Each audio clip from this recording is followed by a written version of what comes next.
Kukatpally MLA Madhavaram Krishnarao సంచలన వ్యాఖ్యలు చేశారు. కేసీఆర్ కుటుంబంపై బురద చల్లడం, తప్పుడు కేసులు పెట్టడమే సీఎం రేవంత్ రెడ్డి టార్గెట్. కేటీఆర్ అహర్నిశలు కష్టపడి హైదరాబాద్ బ్రాండ్ ఇమేజ్ ను ప్రపంచానికి చాటి చెప్పారన్నారు. అభివృద్ధి చేయడం మానేసి ఆరోపణలు చేస్తే బీఆర్ఎస్ పార్టీ చూస్తూ ఊరుకోదని, రేవంత్ రెడ్డి డైవర్షన్ పాలిటిక్స్ చేస్తున్నాడని, డైవర్షన్ పాలిటిక్స్ కి నిదర్శనం బీజేపీ కాంగ్రెస్ పోట్లాటేనన్నారు. ఎన్ని కేసులు పెట్టినా నిజాయితీ గల నాయకుడిగా కేటీఆర్ బయటకు వస్తాడని కృష్ణారావు అన్నారు.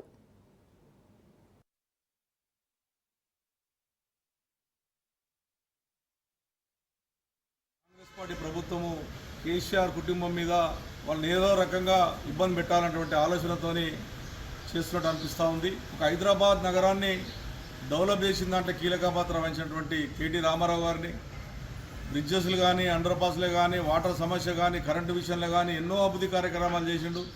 దాంట్లో భాగంగానే హైదరాబాద్ బ్యాండ్ వెళ్ళాలి, దేశంలో ఇతర దేశాలు కూడా హైదరాబాద్లో పేరు రావాలంటే ఆలోచనతోనే ఆ రోజు అటువంటి కార్యక్రమం చేయడం వల్ల దాని మీద 54 కోట్లు అవినీతి జరిగిందని, 54 కోట్ల రూపాయలు డైరెక్ట్గా ఎవరైతే తీసుకున్నారో వాళ్ళని ఒప్పుకున్నట్టుగా మనం చూస్తూ ఉన్నాం. ఎట్టి పరిస్థితిలో ఏదో రకంగా ఇబ్బంది పెట్టాలని ఏసీపీకి ఇచ్చి ఏసీపీ ద్వారా పోలీసుల ద్వారా ఇబ్బంది పెట్టాలన్నటువంటి ఆలోచన ఉంది. అయినప్పటికీ కోర్టు న్యాయస్థానం నేను ఇచ్చినటువంటి ఏదైతే అప్పీల్ చేసుకున్నామో దానికి న్యాయపరంగా ఏదైతే చేయాలనుకున్నామో ఖచ్చితంగా న్యాయస్థానం మీద నమ్మకం పూర్తిగా మా టీఆర్ఎస్ పార్టీలకు ఉంటుంది. ఖచ్చితంగా న్యాయపరంగా పోరాడతాం. మా కేటీ రామారావు గారు ఎట్టి పరిస్థితుల్లో కూడా ఏదైతే ఈడీ కానీ ఏసీపీ ఇచ్చినటువంటి దానికి కంపల్సరీ అటెండ్ అవుతారు. న్యాయపరంగానే మచ్చలేని నాయకునిగా బయటకు వస్తారు.